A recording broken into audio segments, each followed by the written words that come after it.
తాకట్లో ఉన్న మీ బంగారాన్ని విడిపించి ఆ రోజు ఆన్లైన్ ధరకే మేము కొంటాం. Sharma gold company. నమస్కారం, వెల్కమ్ టు ఐ డ్రీమ్. ధర్మ మార్గం కార్యక్రమానికి స్వాగతం. నేను మీ విజిత.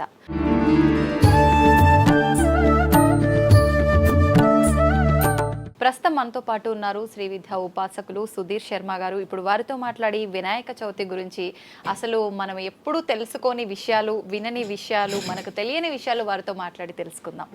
నమస్కారం అండి. నమస్కారం. ఎలా ఉన్నారు? బాగున్నాము. వినాయక చవితి, అవును, వినాయకుడు అని, లంబోదరుడు అని, గణనాయకుడు అని రకరకాల పేర్లతో పిలుచుకుంటాం. అవును. ముందుగా వినాయకుడు, అసలు వినాయక అంటే అర్థం ఏంటండి? అర్థం ఏమైనా ఉందా పేరుకి? వినాయక అనేదానికి మంచి అర్థం ఉంది. సర్వాన్ వినయతి హితం అనుశాస్తీతి వినాయక అని అమరకోశంలో అర్థం. వినాయక అంటే ఏంటంటే సర్వాన్ వినయతి హితం అనుశాసయతి, అందరికీ వినయాన్ని బోధించువాడు లేదా మంచిని బోధించువాడు లేదా మంచిని ఇచ్చువాడు వినాయకుడు. జ్ఞాన ప్రదాత అంటారు కదా, ఇంకా ఎవరికి ఏది కావాలో అది ఆయన జ్ఞాన ప్రదాత. ఇంకా సిద్ధి బుద్ధి ఉన్నారు ఆయనకి ఎట్లా ఇద్దరు. సో ఆయన అనుగ్రహం వల్ల మనకి ఏంటంటే మంచి లక్షణం అలవాడుతుంది. మంచిని బోధించేవాడు అంటే మనల్ని మంచి మార్గంలో పెడుతున్నట్టు లెక్క కదా. సో కానీ వినాయకుడు అంటే వినాయక అంటే మనల్ని వినయంగా ఉండడానికి, మనకి ఏది మంచో అది చెప్పి మనల్ని ఒక సరైన మార్గంలో పెట్టేవాడు వినాయకుడు. ఓకే, అది ప్రధానంగా వినాయకుడు. అలాగే ఆయనకున్న ప్రతి ఒక్క పేరుకి ఒక అర్థం ఉంటుంది. ఇప్పుడు లంబోదర అంటే లంబం అంటే చాలా పెద్దగా హ్యాంగింగ్ అని అర్థం. పెద్ద హ్యాంగింగ్ టమ్మి ఉన్నవాడు అని అర్థం, బాగా పెద్ద బొజ్జ ఉన్నవాడు అని అర్థం. తర్వాత శూర్పకర్ణ అంటే చెవులు లాంటి పెద్ద ఏనుక ఎలా ఉంటాయి చెవులు, పెద్దగా. శూర్పం అంటే చాట, ఓకే, చేట లాంటి చెవులు ఉండేవాడు. కర్ణ అంటే చెవులు. అలా ఆయన ప్రతి పేరుకి ఒక అర్థం, అది మనతో ముడిపడి ఉంటుంది. మళ్ళీ ఇప్పుడు వినాయక అంటే ఆయన పేరు అంటే ఆయన పేరు మనకు ఒక మెసేజ్ ఇస్తుంది, సందేశం. ఆయన చూసి ఏం నేర్చుకోవాలి అంటే. ఓకే, అద్భుతం అండి. ఇప్పుడు వినాయకుడికి పేర్లతో పాటు రూపాలు కూడా ఉన్నాయంటారు కదా, ఎన్ని రకాల రూపాలు ఉన్నాయి? వినాయకుడికి మొత్తం 32 మనకు మంత్రశాస్త్రంలో దేవతా ఉపాసన క్రమంలో. ఇప్పుడు మామూలుగా మనం లక్ష్మీ గణపతి ఇలాంటి పేర్లని వింటుంటాం, హరిద్రా గణపతి. ఒక్కొక్క దేవతా స్వరూపం ఒక్కొక్క ఉద్దేశం కోసం ఉన్నది. మనకు 32 దేవతా స్వరూపం, 32 వినాయకుడి యొక్క స్వరూపాలలో మనకి ప్రధానంగా చెప్తాను, వాటి చదువుతాను, వాటి పేర్లు ఫస్ట్ నేను ఒకసారి అంటాను, తర్వాత వాటి పేర్లు విడిగా చెప్తాను.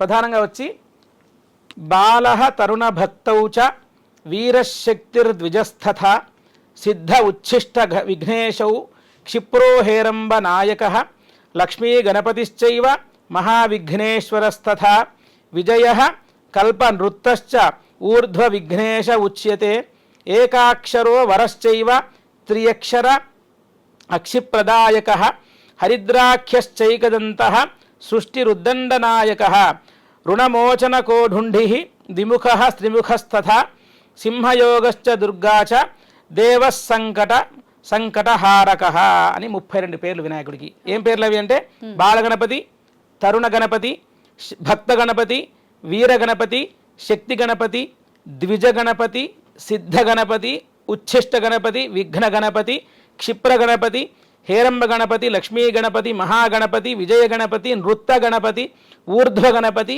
ఏకాక్షర గణపతి, వర గణపతి, సృష్టి గణపతి, క్షిప్రప్రదాయక గణపతి, త్రియక్షర గణపతి, హరిద్రా గణపతి, ఏకదంత సృష్టి గణపతి, ఉద్దండ గణపతి, రుణ విమోచక గణపతి, డుండి గణపతి, ద్విముఖ గణపతి, త్రిముఖ గణపతి, సింహ గణపతి, యోగ గణపతి, దుర్గా గణపతి, సంకటహర గణపతి. ఇంతమంది ఉన్నారు. 32 మంది గణపతులు వారి వారి అంటే వారి వారి యొక్క విశేషమైన శక్తిని అన్ని రకాలుగా విఘ్నేశ్వరుడు ఆయన అందులో నిక్షిప్తమై ఉన్నాడు. ఓకే, ఇప్పుడు ఇన్ని రూపాలతో ఇన్ని పేర్లతో గణపయ్య ఉన్నాడు కదా, మరి అంటే ప్రత్యేకించి మనం ఏ రూపంలో ఆరాధించినా పర్వాలేదా? ఒక్క రూపంలో ఉన్న గణపయ్యని ఆరాధిస్తే ఒక రకమైన ఫలితం కలుగుతుంది అని ప్రత్యేకించి అలా ఏమైనా ఉంటుందంటారా? ప్రధానంగా గణపతి లక్షణం ఆయన ఏ రూపంలో ఉన్న ఆరాధన ఆయనకే కదా. మూల రూపం గణపతి, బేసిక్ ఫామ్ వచ్చి గణపతి. ఆయనకున్న వేరియేషన్స్ అనుకోవచ్చు, మనం అదర్ ఫార్మ్స్ అనుకోవచ్చు. ఒకటే మూల రూపమే, ఆ రూపం ఆయనకున్న ఎసెన్సెస్. ఆయన ఈ రకంలో బాల గణపతి. ఇప్పుడు రుణమోచన గణపతి అనే పేరుంది ఫర్ ఎగ్జాంపుల్, ఇది అందరికి ఈజీగా కనెక్ట్ అవుతుంది. రుణం అంటే అప్పులు మోచన, అప్పులు తీర్చడం ఏంటండి, గణపతికి ఏం పనండి, మన అప్పులతో అనుకోవచ్చు మనం. రుణమోచన గణపతి అంటే మనకు రుణం నుంచి మనల్ని విముక్తి చేస్తాడు ఆయన. ఎలా చేస్తాడంటే మనం హార్డ్ వర్క్ చేస్తాం, కష్టపడతాం, ఏదో మంచి మార్గం దొరికి మనకి తొందరగా అంటే మన రుణం అంటే మనం ఫైనాన్షియల్ గా చూసుకుంటాం. దేవతా రుణం ఉంది, పితృ రుణం ఉంది, ఋషి రుణం ఉంది, ఇవన్నీ రుణ అప్పులే. వాళ్ళకి చేయవలసిన వాళ్ళకి చేయకుంటే అప్పే కదా.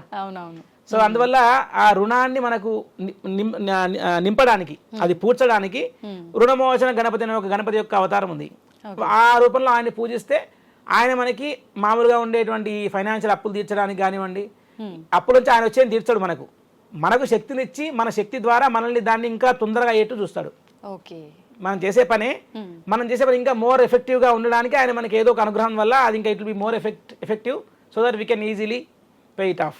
అలాంటి ఒక భాగ్యాన్ని మనకు ఒక ఆయన క్రియేట్ చేస్తాడు. అందువల్ల రుణమోచన గణపతి. ఇంకొకటి సంకటహర గణపతి. సంకటం అంటే కష్టాలు. కష్టాలు ఎవరు కావాలనుకుంటారు? అందరికి కష్టాలు వద్దరే అనుకుంటారు. సంకటాలను హరించే గణపతి, తీసేసే గణపతి, ఆయన పేరు సంకటహర గణపతి. ఇంకొక గణపతి ఉన్నాడు క్షిప్ర గణపతి అని. క్షిప్ర అంటే immediate grant on the spot. కలికాలంలో మనకు కొంచెం అని తొందరగా కాలేదు, పనులని తొందరగా అంటాం కదా. క్షిప్ర ప్రసాద గణపతి అంటే అందరికంటే తొందరగా క్విక్ గా రెస్పాండ్ అయ్యేవాడు. క్షిప్రం అంటే వెంటనే అని అర్థం. ఏమన్నా మనకు కొంచెం పనులు స్వామి, నాకు కొంచెం ఎమర్జెన్సీలో స్వామి అంటే ఎమర్జెన్సీ అంటే మరి నువ్వు నా అవతా ఈ యొక్క రూపాన్ని జపించుకోరా అనేటువంటి జపం చేత గాని హోమం చేత గాని గణపతి అత్యంత తర్పణం విశేషం. గణపతికి తర్పణం చేస్తారు. గణపతికి ఆ మంత్రాన్ని తర్పణం చేస్తూ ఆయనకి చతురావృత్తి తర్పణం ఉంటుంది. ఆ తర్పణం చేస్తూ గణపతికి తర్పణం పాలతో క్షీర తర్పణం చేస్తే ఆయన తొందరగా తృప్తి పడతాడని చెప్పి శాస్త్రవాక్యం. ఇప్పుడు తెల్ల జిల్లేడుతో చేసిన గణపతిని పూజిస్తే కూడా తొందరగా ఫలితాలు వస్తాయంటారు కదా, అది కూడా నిజమే అంటారా? అర్క గణపతి అనేటువంటిది ఒక దేవత, అదొక మంచి వృక్షం, ఒక జిల్లేడు వృక్షం, దేవతా వృక్షం అదొకటి. సో దాంతో చేయడం వల్లనే తీరుతాయి అనుకోవడం కంటే గణపతికి ఏ గణపతికి మంత్రంతో చేసినా కూడా ఆయన కోరికలు తీర్చే సామర్థ్యం కలిగి ఉంటాడు. కాబట్టి మనం ఎప్పుడైనా సరే ఇప్పుడు మనం ఒక ప్రత్యేకమైన వస్తువుకి కనుక ఆయన లిమిట్ చేసామనుకోండి, అసలున్న ఫామ్లు పక్క పెట్టేసి అందరు వెళ్ళిపోయి జిల్లేడు చెట్టు మీద పడిపోతారు. ఇంకా అర్క గణపతి పైన అర్క వచ్చి అదొక విశేషమైన ఒక చిన్న చెట్టు, దానిలో ఉండే ఒక బెరడుతో గణపతిని చేస్తారు, చేసి దాన్ని పూజ చేస్తారు. కానీ జిల్లేడు పాలు మరి తాగితే విషం. సో కాబట్టి బయట అందరూ అంటే వింటుంటాం కదా మనం మామూలుగా, అర్క గణపతికి అభిషేకం చేసి తీర్థం తీసుకోవచ్చా, మరి జిల్లేడు చెట్టు విషం కదా, దానిలో పడే పాలు తీర్థంగా తీసుకోవచ్చా అంటే మరి ఇవన్నీ తీసుకోవచ్చా? మరి అది ఇంకా మన రిస్క్ తీసుకోవచ్చా అంటే ఇంకా ఆ చెట్టుని ఎంత బాగా మనం ఆ బెరడుని శుభ్రపరిచి దాన్ని చేసుకుంటున్నామా దాని మీద డిపెండ్ అయి ఉంటుంది. ఏదైనా సరే అతి పనికిరాదు కదా. సో దేవతకి ప్రత్యేకంగా ఈ విగ్రహంలో మనం అర్క అంటున్నారు కదా, మామూలుగా ఏ పంచలోహమూర్తి అయినా ఇత్తడి మూర్తి అయినా సో నిత్యం పూజించడానికి ఏది బాగుంటుందో ఆ గణపతిని పెట్టుకోవాలి మనం. ఇప్పుడు అర్క గణపతి చెక్కతో చేసిందండి, తెచ్చింట్లో పెట్టుకుంటాం, ఏదో ఒకరు చిన్నగా అది విరిగిపోవడం ఏదో స్టార్ట్ అయిపోతుంది, లోపల అనుమానాలు అయ్యో అలా విరిగిపోయింది అలా పర్లేదు అంటారా, ఇలాంటివన్నీ అంటారా. కాబట్టి మనకు మూర్తి అర్చామూర్తి అంటే మీరు అన్నట్టు మంచి ప్రశ్నే, చాలా మందికి అనుమానమే. అర్క గణపతి మాత్రమే కోరికలు తీరుస్తాడా, వేరే వాళ్ళు తీర్చలేరా అంటే అసలు గణపతి అనేటువంటి పేరు తీసేసి మీరు మిగతా మాట్లాడండి, గణపతి లేకుండా ఏం లేదు కదా. కాబట్టి గణపతి అనేటువంటి మూల రూపాన్ని పెద్ద మైక్రో ఫామ్ అయినా బిగ్గెస్ట్ ఫామ్ అయినా మ్యాక్రో ఫామ్ అయినా ఆయనను పూజించడం వల్ల ఆయనకు మనకు వెంటనే కోరికలు తీరుస్తాడు. అది ఏ ఫామ్ అయినా అవ్వచ్చు. అది అర్క గణపత, మట్టి గణపత, పసుపుతో చేసిన గణపత, బంగారు గణపత, ఆయనకు సంబంధం లేదు. ఆయనకేం సంబంధం? ఎవరు నన్ను భక్తిగా జపం చేస్తున్నారు, పిలుస్తున్నారు అనే దాని మీదే దేవతలు అనుగ్రహించేటువంటి లక్షణం కలిగి ఉంటారు. ఎందుకంటే వాళ్ళకు స్తుతి అంటే ఇష్టము, స్తోత్ర ప్రియులు దేవతలందరూ. కాబట్టి 1000 నామాలు కదా, సహస్రనామాలు ఉన్నాయి, మరి అందరికీ ఉన్నాయి. 1000 ఎందుకని ఒకటి సరిపోదా అంటే మరి అన్నిసార్లు పిలిస్తే వాళ్ళకి ఆనందం. అదొక ప్రతి ఒక్క నామానికి ఒక విశేషం, ఒక స్పెషాలిటీ, వాళ్ళకి దానిలో ఒక రహస్యమైన అర్థం మనకు కూడి ఉంటుంది. కాబట్టి అర్క గణపతి పూజ చేసినా బంగారు గణపతి పూజ చేసినా కూడా ఫలం భక్తితో చేస్తే సమానము. మనశుద్ధితో ఆ దేవత యందు సంపూర్ణమైన విశ్వాసం. వినాయకుడు అంటే వినాయకుడే, స్వామి నువ్వే దిక్కు, నన్ను నువ్వే రక్షించు అనే శరణాగతి ఉందనుకోండి, విగ్రహంతో సంబంధం లేదు. స్వామికి విగ్రహం ఉంటుంది ఖచ్చితంగా, అందరూ వద్దన పెట్టుకుంటారు, కానీ భక్తి. అయితే ఇప్పుడు మనం ఏ దేవుళ్ళని పూజించినా ఏ దేవుళ్ళని ఆరాధించినా మనం ఇంట్లో పెట్టుకుంటాము, ఆరాధిస్తాము. కానీ ఒక వినాయకుడి విషయానికి వస్తే మాత్రం నవరాత్రుల్లాగా మనము స్వామివారి విగ్రహం పెట్టి పూజలు చేసిన తర్వాత తీసుకెళ్లి నిమజ్జనం చేస్తూ ఉంటాం. ఎందుకని ఈ కాన్సెప్ట్ అంతా? అసలు నిమజ్జనం అంటే ఏంటంటే మనకి ఇప్పుడు చూడండి, ఇదంతా ప్రకృతి సంబంధించిన కాన్సెప్ట్. ప్రకృతి తెలుసు కదా మనకి. ఇప్పుడు వినాయక చవితి చూడండి, వినాయక చవితి ఎప్పుడు వస్తుంది? భాద్రపద మాసం, శ్రావణ మాసం తర్వాత భాద్రపద మాసం వస్తుంది. ఆ 2 months శ్రావణం భాద్రపదం ఏ ఋతువు? వర్ష ఋతువు, వర్షాలు పడతాయి. సో ఇప్పుడు ఒకవేళ మట్టితో సపోజ్ ఎగ్జాంపుల్ మనం నేను వ్యవసాయం చేసేటువంటి కాన్సెప్ట్లో చెప్తే మట్టిని తీయాలి. ఏ మట్టి తీయాలి? రేగడి అలాంటి మట్టి చెరువులో మట్టి తీయాలి. ఆ మట్టి తీసుకొస్తారు. దానివల్ల చెరువులో మట్టి తీసే వల్ల చెరువుకి పూడికి తీసినట్టు అవుతుంది, అది లోతు పెరిగినట్టు అవుతుంది. తర్వాత సారవంతమైన మట్టిని తీసుకొచ్చి ఇప్పుడు మళ్ళీ ఏంటంటే ఇప్పుడు దీనివల్ల ప్రకృతికి హాని జరగదు. మీరు ఒకవేళ ప్యూర్ గా మట్టితో చేసిన గణపతి మాత్రమే తెచ్చుకొని మీరు 9 రోజులు అర్చామూర్తిగా పూజించి ఉత్సవమూర్తిగా పూజించి మరలా ఆయన నిమజ్జనం చేయడం వలన ఆ జలాల్లో కలిసిపోయి ఆయన మళ్ళీ ప్రకృతిలో ఏకంగా అంటే ఏంటి, ఏ రూపము ప్రకృతి నుంచి వచ్చిందో అదే రూపం మళ్ళీ ప్రకృతిలో కలిసింది. అవునండి. అంటే ఆ రూపం ఎందుకు వచ్చింది? రూపం మానవులు ఉద్ధరించడానికి వచ్చింది, మనకు శ్రేయస్సు చేయడానికి వచ్చింది. ఏ రూపాన్ని చూస్తే మానవుడు ఆహా అని సంతోషపడతాడో ఆ రూపాన్ని తీసుకొని అదొక ఏమంటారు భవబంధాలు అంటారు చూసారా, అంటే పుట్టడం చావడం అనేటువంటి దాన్ని భవము అంటారు. అంటే జన్మించడం మరణించడం భవబంధాలు. సో సర్కిల్ కదా. అవును. ఇప్పుడు ఆయన అమ్మవారు ఎక్కడి నుంచి తయారు చేసింది? పార్వతీ అమ్మవారు పసుపు ముద్దతో తయారు చేసి ప్రాణం ఇచ్చింది. అది ఎలా ఇచ్చిందండి, అలా ఎలా సాధ్యం అవుతుందండి అంటే మన ఇప్పుడు ఎక్కడో ఈ మెకానికల్ ఇంజనీర్ చేసేవాళ్ళు సైంటిస్టులు అందరూ కూడా ఒక చిన్న బొమ్మ కారం చేసి కారుకి కదిలే శక్తి ఇచ్చారు కదండి. వెలికేంత శక్తి ఉన్నప్పుడు దేవతలకు అసాధ్యమైంది ఉంటుందా? వాళ్ళు ప్రాణం పోయలేరా కదా. సో అందువల్ల ఆవిడ అలా చేసి అంటే మనం ఏమర్థం చేసుకోవాలి, హరిద్రా గణపతి పసుపుతో చేసిన గణపతి ఆయన అర్చించి పూజించి ఆయన మళ్ళీ నీళ్ళలో నిమజ్జనం చేస్తే ఎవరికి దీనివల్ల పర్యావరణ హాని కలిగిందా? లేదు, కలగదు. సో కాబట్టి మట్టితో చేసిన గణపతి ఈ 9 రోజులు ఆయన్ని పూజించి ఆయనకు నిమజ్జనం. మనం ఇప్పుడు అన్ని దేవతలకు ఉద్వాసన చెప్తాం కదా. ఉద్వాసన అంటే మనం పిలుస్తాము, ఇప్పుడు ఇంటికి ఎవరు చుట్టాలు వచ్చారండి రండి కూర్చోండి అంటాం, వెళ్ళేప్పుడు వెళ్ళొస్తామంటే వెళ్ళండి అంటాం కదా, అవునా కదా. So we're inviting, we're sending them off. మనకు ఆ 9 రోజులకి స్వామి అతిథి.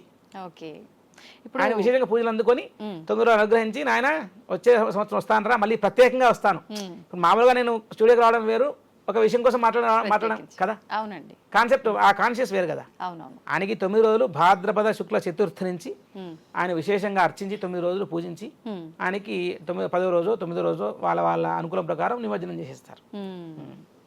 అయితే ఇప్పుడు వినాయకుడిని నవరాత్రులు మాత్రమే పూజిస్తారని అంటారు కదా, నిజంగా అది ముందు నుంచి పురాతన కాలం నుంచి ఉన్న ఆచారమేనా ఈ నవరాత్రుల? వినాయక చతుర్థి అయితే ఖచ్చితంగా మనకు శాస్త్రాల్లో మనకు చాలా మంది అన్ని చోట్ల మన వినాయక చవితి మన ఈ కథ కానివ్వండి, మనకు ఈ నీలాపనిందుల కథ కానివ్వండి, ఇవన్నీ కూడా వేదోక్తమైనటువంటిదే. ఎందుకంటే మనకు చతుర్థి సంక్రాంతి చతుర్థికి చాలా మంది వ్రతం పట్టుకుంటారు, సంకష్టి అని అంటారు దాన్ని. సో ఈ వినాయక చవితి నవరాత్రులు మనకు మామూలుగా చరిత్ర చూసుకుంటేనంటే ఈ బాలగంగాధర తిలక్ గారి ద్వారా స్వాతంత్ర ఉద్యమ సమయంలో ఆయన హిందువులందరినీ ఒక చోటు తేవడానికి ఆయన వినాయక చవితి మండపాలు ఏర్పాటు చేసి అన్ని రకాల కమ్యూనిటీస్ని ఒక దగ్గర తీసుకొచ్చి వాళ్ళలో భక్తిభావం నింపడానికి, ఒక ఐకమత్యాన్ని చూపించడానికి ఆయన నవరాత్రులుగా మొదలెట్టారని చెప్పి మనకు చరిత్ర చదువుతుంటే మామూలుగా ఎక్కడ చూసినా అదే అందరం వింటుంటాం మనం. కాకుంటే వినాయక చవితికి ఆ రోజు స్వామికి చతుర్థి, మనకు 9 రోజులు ఏది చేసినా మనం 9 రోజులు చేసుకుంటాం మనకి. సో ఆ 9 రోజులు మనకు చాలా విశేషమైన సంఖ్య. అందుకని ఆ 9 రోజుల్లో పూజ చేసేటువంటి ఆ లక్షణం మరి అప్పటి నుంచి వచ్చిందా? కాకుంటే అయితే ఏ కీర్తనలు చూసుకున్నా కూడా మనకు నవరాత్రి, ఇప్పుడు అమ్మవారి నవరాత్రులు తీసుకుంటే అమ్మవారికి నవరాత్రులు 9 రోజులు 9 రూపాలు, 9 అనేక రకాల రూప విశేషాలు, ఒక రూపము, ఒక అలంకారం అన్ని ఉన్నాయి. కానీ గణపతికి భాద్రపద శుక్ల చతుర్థ్యాం బ్రాహ్మణాది పూజితం అని చెప్పి ముత్తుస్వామి దీక్షలో కీర్తనలో అంటారు. అంటే భాద్రపద శుక్ల చవితి రోజు, శుక్ల అంటే తెలుపు, చంద్రుడు ఫుల్ తెలుపుగా అయ్యేటువంటి క్రమము అంటే పౌర్ణమి. పౌర్ణమిలో చంద్రుడు is going to become full white. శుక్లం అంటే తెలుపు అర్థం. శుక్ల పక్షము అంటే the fourth night which moon becomes full is going to become full white, అది శుక్లపక్షం. కృష్ణపక్షం అంటే కరిగిపోవడం, నలుపోవడం అంటే అమావాస్యకి దగ్గరగా వెళ్ళటం కృష్ణపక్షం. సో శుక్లపక్ష చతుర్థి నాడు భాద్రపద మాసంలో విశేషంగా వినాయకుని ఆ రోజే అర్చన చేయాలని మనకు వేదోక్తమైనటువంటి ప్రమాణం. నవరాత్రులు ఇంకా మరి వ్యవహారికంగా అనుకోవచ్చు, ఎక్కడైతే మరి దాని గురించి ప్రత్యేకంగా నేనైతే విన్నది లేదు. నవరాత్రులు అయితే మనకు అదే మీరు అన్నట్టు ఒక ప్రత్యేకమైన భక్తి వాతావరణం క్రియేట్ చేయడానికి వినాయక నవరాత్రులు బాలగంగాధర తిలక్ గారి ఆధ్వర్యంలో ఎక్కువగా పేరు పొందాయని మనం చరిత్ర ద్వారా వింటూ ఉంటాం. అది అయితే ఇప్పుడు చాలా మంది ఒకప్పటి కాలంలో చూసుకుంటే ఇళ్లలో చాలా తక్కువ మంది పెట్టేది, కాలనీస్ లో సామూహికంగా ఎక్కువగా సెలబ్రేట్ చేసుకునే వాళ్ళు పండగని. ఇప్పుడు చూస్తే ప్రతి ఒక్కరి ఇంట్లో 90% పెట్టడానికి ఎక్కువ ఇంపార్టెన్స్ ఇస్తున్నారు.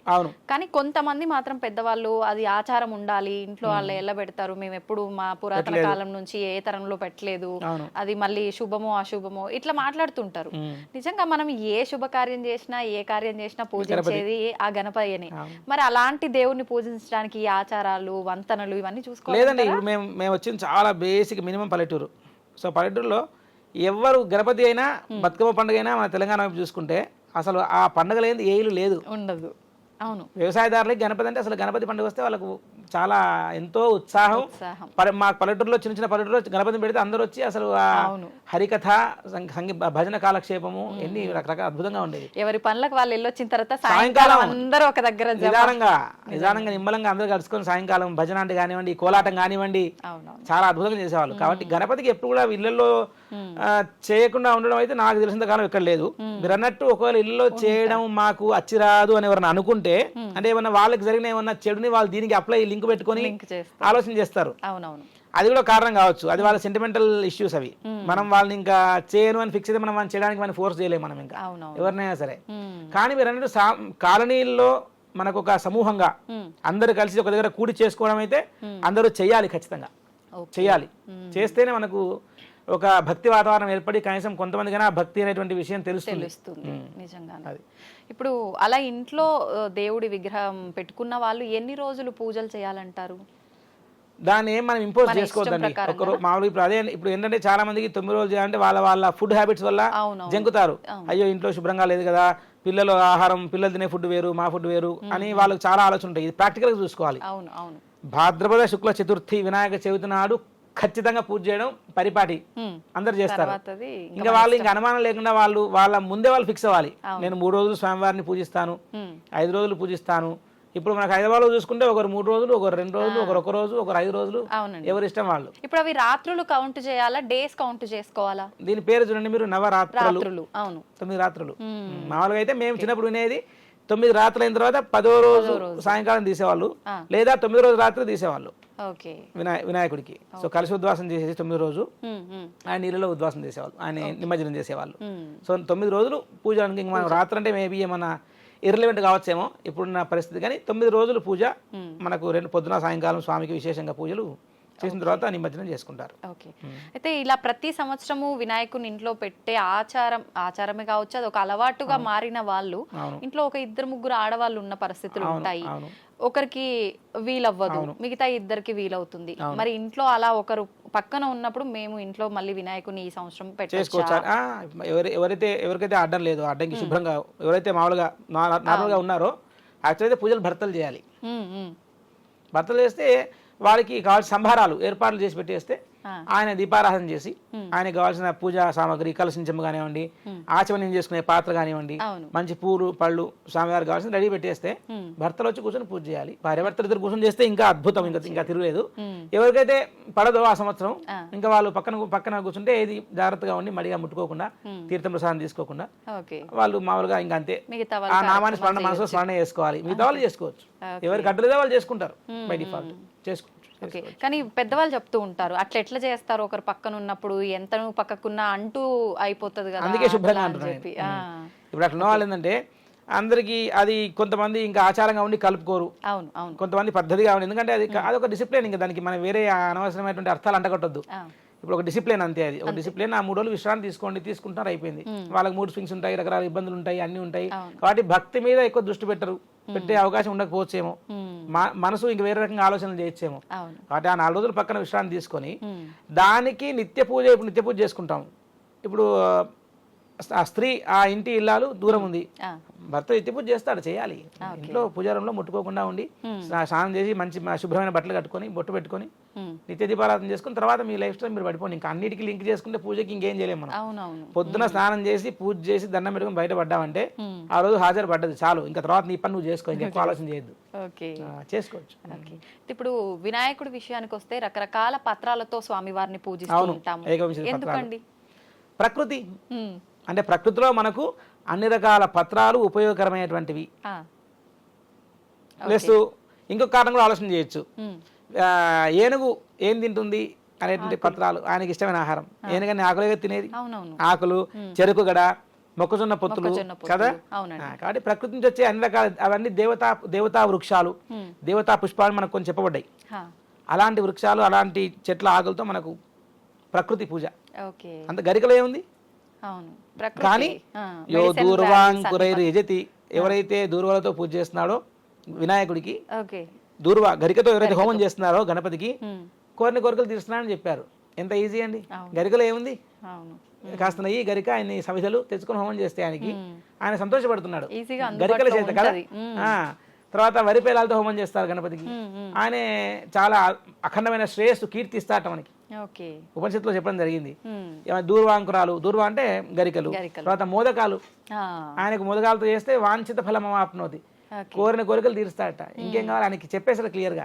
కాబట్టి మనకి ఏ పూజా పద్ధతి అయినా ఫుల్ గా మనకు మన యొక్క శాస్త్రాల్లో క్లీన్ గా చెప్పబడింది. అవి అర్థం చేసుకోవాలంటే బాగా సంస్కృతం వస్తే తప్పితే అర్థం చేసుకోలేరు. దేంతో చేయాలి అంతే, అది శాసనం. అది ఇంకా దానికి రూల్ అంటే రూల్ అంతే, అది అలాగే ఫాలో అవ్వాలి. అలా ఫాలో అయితేనే ఆ చెప్పిన కోరిక ఏదైతే ఉందో అది తీరుతుంది. కాబట్టి ఏకవింశతి పత్రాలు ఆయనకు అన్ని కూడా ఆ రోజు వేసి ఆయనకి ప్రకృతి నుంచి, ప్రకృతి ఆరాధన మన పండుగలన్నీ.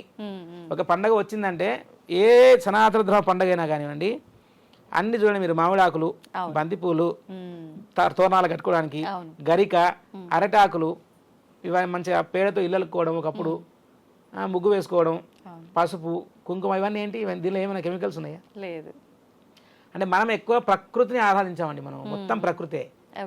ప్రతిదీ పంట పండితే ఆ ఫ్రెష్ వచ్చిన పంట ఆయనకు అర్పించడం, మొక్కజొన్న కంకులు కానివ్వండి, సీతాఫలాలు కానివ్వండి, తర్వాత వెలగపండు. వెలగపండులో చాలా తత్వం ఉంది, ఫిలాసాఫికల్ మీనింగ్. వెలగపండులో గుజ్జులా వచ్చింది అంటే ఎవరికి తెలియదు. ఏనుగు తింటుందట వెలగపండుని, తింటే అందులో ఉన్న గుజ్జు మాత్రం మాయమవుతుందట, పండు అలాగే ఉంటుందట, వెలక్కాయ విరిగిపోదట అసలే. అంటే ఏం చెప్తారంటే, లక్ష్మీ అనుగ్రహం నీకు ఉంటే వెలగపండులో గుజ్జు ఎలా మాయమైందో ఏదో కడుపులోకి వెళ్ళినా కూడా కాయ మాత్రం పాడవకుండా అలా వచ్చి అలా వెళ్తుంది లక్ష్మీ అమ్మవారు. నీకు తెలియదు వచ్చేది రాంది అంటే భాగ్యం వస్తే అలా వస్తుంది. మనం అనుకుంటే ఏదో ఏదో అంటే రాదు. ఆమెకు అనుగ్రహించాలనేటువంటి ఆలోచన వచ్చి వాళ్ళ మీద చల్లని చూపు పడిందా, ఏ రూపంలో ఎలా వస్తుందో తెలియదు అంటుంటారు కదా, ఇలాంటి సందర్భాల్లోనే అయి ఉంటది. అందుకే సిరిత వచ్చును అని చెప్తారు కదా.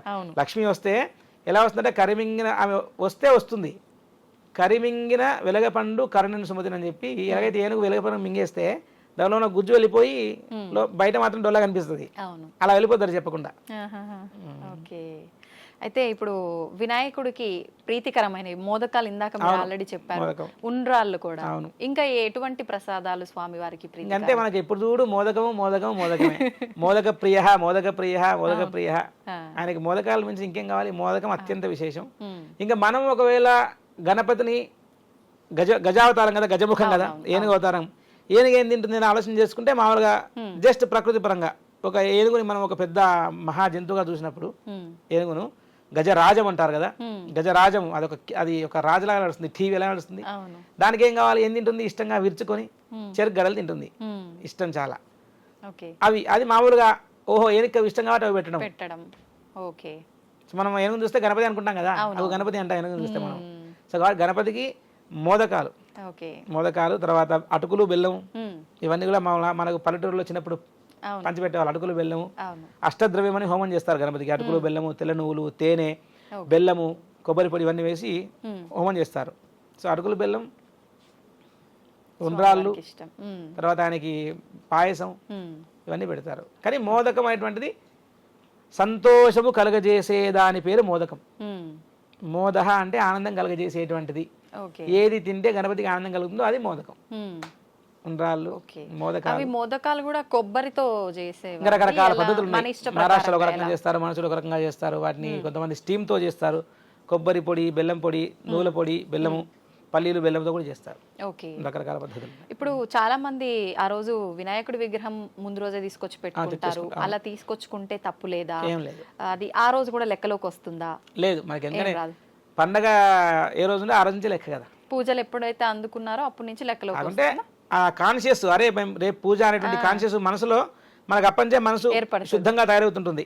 మనం క్లీన్ చేసుకోవాలి, ప్లేస్ క్లీన్ చేసుకోవాలి, గణపతికి మంటపం పెట్టుకోవాలి, ముగ్గు వేసుకోవాలి, ఆయనకు చిన్న కింద అరటాకు వేయాలి, ఆ పత్రాలు, పుష్పాలు తెచ్చుకోవాలి. సో విగ్రహం ముందు రోజు తెచ్చుకో, అఫ్ కోర్స్ మనం ఏర్పాటు చేయాలి. తెల్లవారుజామున అంటే మరి ముందు రోజు రాత్రి ఆయన పెట్టుకోవాల్సిందే కదా. కాబట్టి వినాయక చవితి రోజు నుంచే పండగ స్టార్ట్, ఆ రోజు నుంచే లెక్క. ఓకే, తెల్లవారుజామునే పూజ చేసుకోవాలంటారా? కొంతమంది సాయంకాలం చేస్తూ ఉంటారు కదా. అవునవును. ఏది లెక్కలో? ఇప్పుడు మంటపాలలో అందరూ సాయంకాలమే చేసుకుంటారు. అదేంటంటే వాళ్ళ ఏర్పాట్ల మీద డిపెండ్ అయి ఉంటుంది. ఎందుకంటే అందరు రావాలి, అందరూ కలవాలి, వచ్చి పొద్దున ఏవో పనులు ఉంటాయి అవి చేసుకోవాలి. ప్లస్ ఇళ్ళలో పూజ చేసుకొని కానీ సాయంకాలం సొసైటీకి వెళ్ళరు బయట పెట్టే పూజలకి. కాబట్టి ఎప్పుడైనా చేసుకోవచ్చు, మన అనుకూలం అండి. దానికి ఇప్పుడు పురోహితుల సమక్షంలోనే చేసుకోవాలా ఇంట్లో పెట్టుకున్న వాళ్ళు? అంతే కదా, ఇంట్లో పెట్టుకున్న వాళ్ళు అదే అండి, మళ్ళీ సబ్జెక్ట్ టు వాళ్ళకి తెలుగు భాష బాగా వచ్చి తప్పులు అన్ని మంచిగా శుద్ధంగా ఉచ్చారణ చేసుకునే శక్తి ఉంది, నాకు అస్థయో అర్ఘ్యం సమర్పయామి ముఖే ఆచమనీయం సమర్పయామి ఇంత క్లియర్గా వాళ్ళు చెప్పగలిగితే సంతోషంగా చేసుకోవచ్చు. దానికి ఉంది. ఇప్పుడు పురోహితుని పిలిచి చేస్తే మంచిది, పురోహితులు చేస్తే వాళ్ళు కల్పోక్తంగా మీకు ఇబ్బంది లేకుండా ఉంటుంది కదా, అవును హ్యాపీగా అంతే బ్రహ్మాండంగా నిజంగా పూజ మంచిగా పూర్తయింది అనే ఒక తృప్తి కూడా నిదానంగా చేసుకోవాలి, తొందరపడకుండా నిదానంగా ఒక భక్తితో. అసలు నామస్మరణ లేని పూజ వేస్ట్ అని, నామస్మరణ చేయాలి రోజంతా మనసులో జై గణేశ జై గణేశ ఓం వినాయకాయ నమః గణేశాయ నమః అనుకుంటూ ఆ డే అంతా ఆ రోజు నాకు అంకితం చేసేయాలండి మొత్తం. ఇంకా అసలు అది లేకుండా పూజ అంటే ఇంకా వ్యర్థం. ఓకే స్మరణ నామస్మరణ చాలా పెద్దది, అది చేయలేం మనం, మన మైండ్ అటు ఇటు వెళ్ళిపోతుంటుంది. ఖచ్చితంగా వీలైతే పురోహితుని పిలిచి చేసుకోండి, సంతోషం. లేదు తెలుగు భాష బాగా వచ్చు, లేకుంటే ఇప్పుడు అందరూ యూట్యూబ్లో పెట్టేసుకుంటారు, యూట్యూబ్లో అవును. సో కాబట్టి జాగ్రత్తగా ఇంకా కన్ఫ్యూజ్ లేకుండా చేసుకోవాలి. ఓకే సో వినాయక వ్రతకల్పం పుస్తకం దొరుకుతుంది, అవును అది పెట్టుకొని జాగ్రత్తగా అందరూ ఓన్లీ భర్త కూడా చేస్తే భార్య మేకప్ చేసి కూర్చోవడం కాదు, భార్య పిల్లలు అందరూ కూర్చోవాలి భర్తతో పూజకి. మొత్తం ఏ పండగైనా కుటుంబం మొత్తం కూర్చొని బొట్టు పెట్టుకొని సరైన వస్త్రధారణ వేసుకొని చేసుకోవాలి పూజ. అది అత్యంత ఆవశ్యకం, అవసరం కూడా చాలా ఈ రోజున ప్రపంచానికి. పిల్లలకి మనం రానివ్వకుండా వాళ్ళకి ఏం తెలియదు, నువ్వు పక్కకి వెళ్ళిపోతే వాడు ఇంకా అటే వెళ్ళిపోతాడు, ఇంకా వాడికి తెలియకున్నా సరే కూర్చోబెట్టి వాంతో అన్ని చేయించాలి పూజల్లో, చేస్తే వాళ్ళకి ఇంట్రెస్ట్ కలుగుతుందండి. చిన్నపిల్లల్ని తీసుకొచ్చి వాళ్ళకి అన్ని ఆ పని చేయి ఈ పని చేయి, మామిడాకులు తీసుకురా అవి తీసుకురా అవి తీసుకురా అదంది అంటే వాళ్ళు వచ్చి అన్ని పనులు చేసి పెడతారు మనకి. సో వాళ్ళకి ఏంటి, వాళ్ళు కలుపుకొలుతాం, మనల్ని కూడా కలుపుకుంటున్నారు, అరే మనం కూడా వెళ్ళి చేయాలి అని వాళ్ళకి ఉత్సాహం వస్తుంది బాగా. ఆ పూజలో ఉన్న వైబ్రేషన్స్ కూడా వాళ్ళకి కూడా అర్థమవుతాయి. అంటే ఏంటి ఈ రిచ్ ట్రెడిషన్, మన కల్చరల్స్ ఇంత ఘనంగా ఇంత ధనంగా ఎంత బాగా ఉంది పిల్లలకు తెలుస్తుంది. వాళ్ళు మనం ఖచ్చితంగా ప్రతి పూజలో వాళ్ళు ఇన్వాల్వ్ చేసుకోవాలి, వాళ్ళకి జోక్యం కలగజేయాలి. అది అయితే ఇప్పుడు స్వామివారి పూజ అంతా అయిపోయిన తర్వాత గుంజిళ్ళు తీస్తుంటారు, అవును, దాని వెనకాల ఏదైనా ఇంకా ఆంతర్యం ఉందా, లేదంటే నేను చేసే పూజలో ఏమైనా తప్పొప్పులు ఉంటే క్షమించమని అడగడమా? పరమార్థం అయితే మనం తప్పు చేస్తే సారీ అంటాం కదా, అలాంటిది అనుకోవచ్చు. కాబట్టి ఇప్పుడు కొంతమంది ఈ మధ్యలో ఏదో సైంటిఫిక్ గా దానికి ఒక హెల్త్ రీజన్ యాడ్ చేసి కూడా చెప్తున్నారు, కానీ మనం బేసిక్ మీనింగ్ తీసుకుందాం. సాష్టాంగ నమస్కారం చేస్తామంటే ఏంటి, స్వామి నేను నీకు దాసుని దాసోహం, ఏ అవయవాలతో తప్పులు చేసే అవకాశాలు ఉంటాయో ఆ సెన్స్ ఆర్గాన్స్ అన్ని నేను నీకు ఇచ్చేస్తున్నాను, నువ్వు వాటిని కంట్రోల్లో పెట్టి నన్ను మంచి మార్గంలో పెట్టు. సాష్టాంగ నమస్కారం అంటే స అష్ట అంగ నమస్కారం, అంగం అంటే పార్ట్, ఏ పార్ట్ 8 పార్ట్స్ అట. ఏమిటంటే ఉరస శిరస దృష్ట్యా మనసా వచసా తథా పద్భ్యాం కరాభ్యాం కర్ణాభ్యాం ప్రణామః సాష్టాంగ ఉచ్యతే. ఏ పార్ట్స్ భూమికి తగలాలంటే ఉరస ఛాతి, శిరస తల, దృష్ట్యా 2 కళ్ళు, మనస హృదయము, వచస నోరు, పద్భ్యాం 2 పాదాలు, కరాభ్యాం 2 చేతులు, కర్ణాభ్యాం చెవులు. ఇవన్నీ ఆ స్వామికి నేను నీకు ఇచ్చేసాను, నువ్వు నన్ను ఇవి నేను సరెండర్ చేస్తున్నా, నువ్వు నన్ను ఇవన్నిటిని శుద్ధ ప్యూరిఫై చేసి నాకు మంచి జ్ఞానాన్ని ఇవ్వు. అది సాష్టాంగ నమస్కారం. గుంజీలు కూడా అలా ఆ కోలకి వస్తాయి. అపరాధ అంటే మనం ఎంత స్వామి ఏమన్నా ఎక్కువ చేసినా తక్కువ చేసినా క్షమించని అడుగుతున్నాం మనం ఆయన. న్యూనం అంటే తక్కువైనా, అతిరిక్తం ఎక్కువైనా నన్ను క్షమించు. ఓకే, ఇప్పుడు మామూలుగా మనం ఏ పూజ చేసినా కూడా అక్షతలు వాడే విధానం చాలా తక్కువగా వాడాలి, అక్షతలు పొదుపుగా అని చెప్తుంటారు. కానీ ముఖ్యంగా గణపయ్య పూజకు వచ్చేసరికి చాలా తక్కువ అక్షతలు తీసుకోండి అని చెప్పి, ఏంటండి అక్షతల ఏమో మరి నేను ఎక్కడ వినలేదు, కానీ అక్షంతలు బియ్యం ఎక్కువ ఎక్కువ వాడుకోవచ్చు, తక్కువ వాడుకోవచ్చు. 2,000 అంటే ఏం లేదు. అంటే వాళ్ళు ఏమన్నా ఎక్కువ చిన్న బాబుకి ఏమన్నా పూలు ఇస్తున్నాం అనుకోండి, ముళ్ళున్న పూలు ఇస్తే గుచ్చుకుంటాయి కదా, అవును, అలాంటి కాన్షియస్ కనుక ఉండుంటే ఎక్కువ బియ్యంతో కొడితే దెబ్బ తగులుతుందేమో మూర్తిలో స్వామివారి, మరి ఆయన ప్రాణశక్తితో ఉన్నారు కదా. కానీ అట్లేం లేదు, మనం ఏదైనా సరే అదే అంటున్నాం, అందుకే అటు ఎక్కువ అవ్వద్దు ఇటు తక్కువ అవ్వద్దు, ఏది ఎంత కావాలో అంత వేయాలి. ఇప్పుడు ఆయనకి అక్షతాన్ని సమర్పయామి అంటే ఈ నక్షతలు పాల దగ్గర వేసి నమస్కారం చేయాలి, కానీ ఇలా టపా ఇసిరి కొట్టొద్దు. అష్టోత్తరం చేస్తే ఏంటి భక్తిగా సమర్పించాలి స్వామికి, అలా నెమ్మదిగా ఒక అనురాగంతో చేయాలి. ఓహో నువ్వు రాగరాక నా ఇంటికి వచ్చావు స్వామి, నువ్వు కూర్చో, నీకు అన్ని బాగా చేస్తా, అన్ని చూసుకుంటా అని చెప్పి కూర్చోబెట్టి మనం ఎలా గెస్టులు చూసుకుంటాం, రాగరాకు వస్తే ఎంత ప్రేమ చేస్తాం మనం, ఆయనే అంతే. అందుకని చెప్పి అక్షతలు ఎంత కావాలో అంత వేయాలండి. ఇన్ని గుప్పలు వేస్తే ఎక్కువ పుణ్యము, 2 వేస్తే తక్కువ పుణ్యం ఏం లేదు. భక్తితో ఏం వేయకున్నా కూడా పుణ్యమే. కానీ కాన్షియస్ ఇవన్నీ మనకి ఏంటంటే ఈ రిచువల్స్ అన్ని చేయడం మనల్ని ఒక ఉత్సాహవంతులుగా చేసి మనలో ఒక కాన్షియస్ ఒక స్పృహ రావడం కోసం ఇవన్నీ మనం చూసే వస్త్రం చూడండి, పూజలు ఏముంటాయి, పసుపు కుంకుమ గంధము అక్షతలు పళ్ళు ఫల అన్ని అవన్నీ చూస్తే మీ కళ్ళకి ఏం అనిపిస్తుంది, చాలా ప్లెజెంట్గా అనిపిస్తాయి ఈ కళ్ళకి అవన్నీ. అదో పెద్ద కత్తి పెట్టండి భయం వచ్చేస్తుంది కదా. సో మనకి ఏంటంటే ఆ కళ్ళకి ఒక మంచి ప్లెజెంట్ కనిపించి మన మనసు చాలా సాఫ్ట్గా అయిపోతుంది అంతే కదా. ఇప్పుడు పూలు చూస్తే మనం సాఫ్ట్గా బయట పాటు ఆహా మన కళ్ళకి ఎంత ఆనందం కలుగుతుంది. అది కంటికి ఫుడ్, అది ఒక మంచి ఒక అందమైన పుష్పమో లేకుంటే మంచి కట్టడమో చూసినప్పుడు ఆహా అనిపించడం, that's food for the ice. మంచి ప్రసాదము నోటికి ఆహారం, మంచి సుగంధం నోస్ ఫుడ్, మంచి సంగీతం, మంచి ఏదో ఒక పాట చెవులకి ఫుడ్ కదా. అంటే ఇన్నిటిని ఆ పూజలో మనం తృప్తిపరుచుకుంటున్నాం కదా.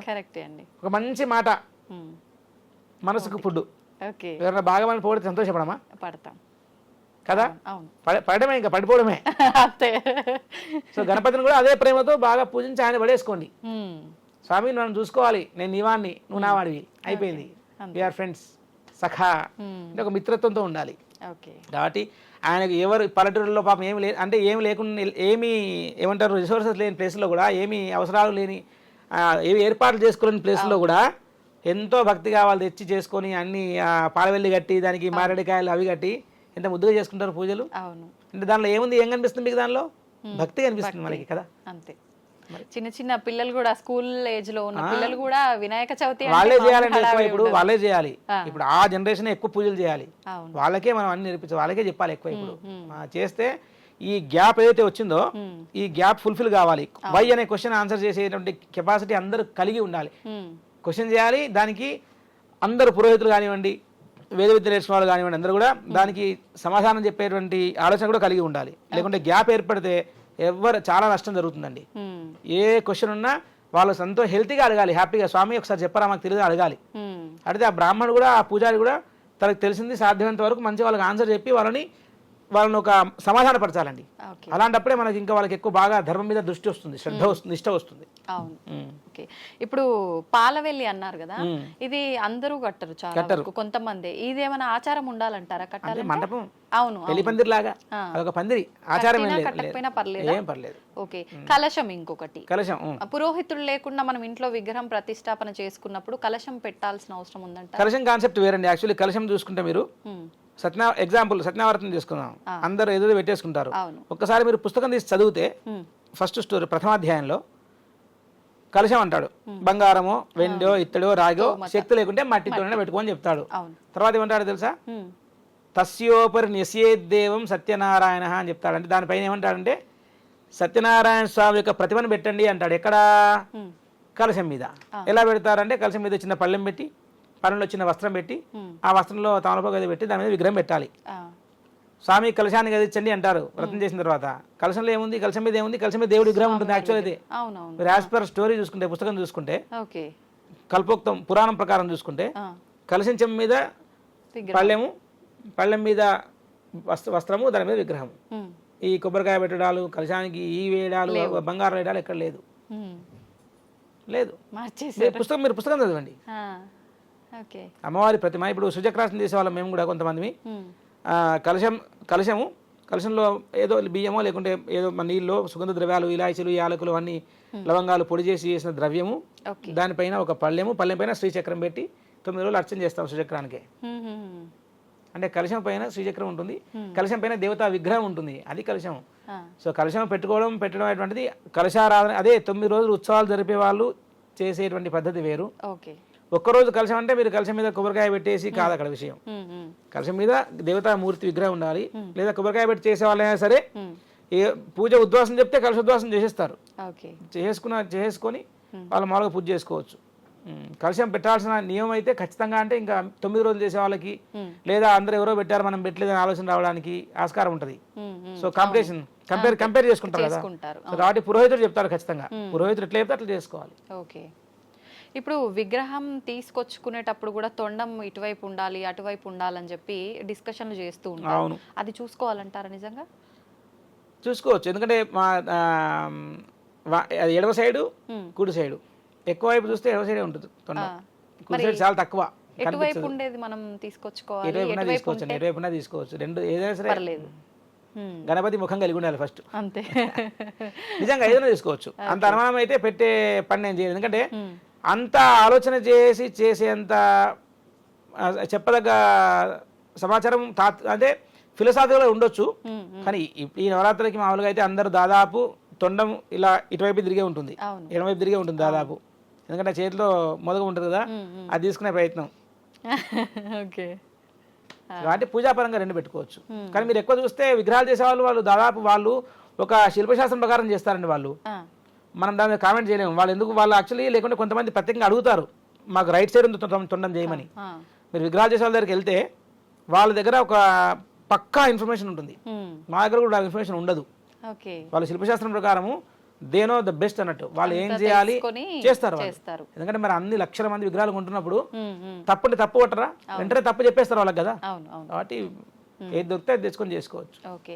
ఒక్కొక్కసారి మనం విగ్రహాలు తీసుకునేటప్పుడు ఎక్కడో ఒక చిన్న డ్యామేజ్ అట్లా అవుతుంటుంది. ఇంకా తప్పనిసరి పరిస్థితుల్లో ఏదో ఒకటి తీసుకోవాల్సిందే తప్పదు అని, కానీ లోపల ఎక్కడో చిన్న అనుమానం అయితే ఉంటది. నిజంగా పూజ చెయ్యొచ్చా, మనం ఇంట్లో దేవుడి పటాలు ఎక్కడన్నా ఇంత అయితేనే తీసి పక్కన పెట్టేస్తాము, మరి ఇది పనికి వస్తుందా ఈ విగ్రహం అని చూసి తెచ్చుకోవాలి. అందుకే ఇప్పుడు మట్టి విగ్రహం కొన్నారనుకోండి, మట్టి విగ్రహం శిథిలం అయితే ఇంకోటి తెచ్చుకోవాలి, ఇంకా తప్పదు. అట్లా అంత దొరకని పరిస్థితుల్లో ఇంకా పసుపు వినాయకుడు చేసుకోవడమే చూసుకొని బ్రహ్మాండంగా. ఇంకా అంతకుమించి మనం చేసుకుంటే మన చేతిలో ఇంకేమో మనకు తృప్తి కూడా ఉంటుంది. శిథిలమైన విగ్రహంతో పూజ చేసుకోవద్దు, అది సర్వసాధారణం, అందరు చెప్పే విషయం, పనికిరాదు. ఎందుకంటే మనకు అంత ఇష్టంగా అపురూపంగా తెచ్చుకున్న విగ్రహం అయ్యో కన్ను ముక్కు విరిగిపోయింది చెవులు విరిగిపోయాయి అంటే మనం ఎలా చేసుకున్న పూజ మనకు మనసు ఒప్పదు కదా. ఫస్ట్ ఆఫ్ ఆల్ అది ముద్దుగా ఉండి కళాత్మకంగా ఉంటేనే విగ్రహం ఇంటికి తెచ్చుకొని పూజ చేసుకుంటాం. లేదంటే మనం విగ్రహాన్ని అదే అంటున్నా, మనం నేర్చుకునే ప్రయత్నం చేయాలి, పిల్లలకి నేర్పించాలి. మంచి మట్టితోనో లేకుంటే పసుతోనో విగ్రహం చేసుకొని అందులో పూజ చేసుకోవాలి. సాధ్యమైనంత వరకు అన్ని డీటెయిలింగ్స్ కరెక్ట్ గా ఉన్నాయో చూసుకుని విగ్రహం తెచ్చుకోవాలి ఇంటికి మనం, అది శ్రేయస్కరం. ఓకే. ఇప్పుడు ఇంత చేసినాం కానీ పూజకు ఫలితమే దక్కలేదని బాధపడుతుంటారు. అలాంటి బాధ లేకుండా ఈ నవరాత్రుల్లో కానీ లేదు ఇంట్లో మనం ఎన్ని రోజుల నుంచి పూజలు చేశామో దాని ఫలితం కరెక్ట్ గా దక్కాలంటే సింపుల్ గా ఏం చేస్తే బాగుంటుంది? ఫలితం దక్కాలంటే భక్తిగా శ్రద్ధగా నామస్మరణ చేయాలి. ఓకే. అంటే ఫలితం దక్కాలంటే రెండు విషయాలండి. ర్యాపిడ్గా వచ్చి 9 రోజులు పూజ చేయగానే గణపతి వచ్చి మనతో సెల్ఫీ దిగిపోడు కాదు. అది సాధన అటువంటిది కొన్ని సంవత్సరాల తపశ్శక్తితో వచ్చేటువంటి అనుగ్రహం అండి. మీరు సంకల్పం చేసుకోవాలి. ఫలితం దక్కాలంటే సంకల్ప లోపం. స్వామి నాకు ఇది కావాలి, కానీ నేను నీ యందు ఒక కథలని దృఢమైన ఒక స్ట్రాంగ్ నాకు విశ్వాసం నీలో ఉంది అనేటువంటి శక్తి లేకుంటే సంకల్ప సిద్ధి ఆలస్యం అవ్వచ్చేమో. కానీ 9 రోజుల్లో పూజ చేసాము నా కోరిక తీరలేనటువంటి నిరాశ ఉండొద్దు. ఏ పూజ కానీ ఏ దానము కానీ ధర్మం కానీ నామస్మరణ కానీ వ్రతము కానీ హోమం కానీ యజ్ఞము కానీ యాగం కానీ ఏ మనిషి అయినా చేస్తే దాని ఫలితము వేస్ట్ పోదు. నో, దానికి మీకు ఫలితం వచ్చి తీరుతుంది. ఈరోజు కాకుంటే రేపు. నమ్మకం ఏంటండి అంటే ఏదో కోరికతో ఏదో పూజ పునస్కారం చేస్తాము, ఆ కోరిక ఎప్పుడు తీరుతుందో అప్పుడు ఆహా స్వామి అనుగ్రహించావా అనుకోవాలి. అంటే మనం వేసిన ఉత్తరం చేరిందని, చేరుతుంది. చేరినప్పుడు అక్కడి నుంచి ఆన్సర్ వస్తుంది కదా, ఐ గాట్ యువర్ లెటర్ అని చెప్పి. మన అన్ని కూడా గ్యారంటీ, పూజలు అన్ని గ్యారంటీయే. భక్తితో చేస్తే కోరిక తీరని భక్తుడు లేడు. అందుకే మరి ఇంత భక్తి మరి జనాలకి, లేకుంటే ఎవరు రారు కదా. అవును, అది సంతోషం అండి. చాలా మంచి విషయాలు చక్కగా వివరించారు. ధన్యవాదాలు. ధన్యవాదాలు. శ్రీమాత్రే నమః.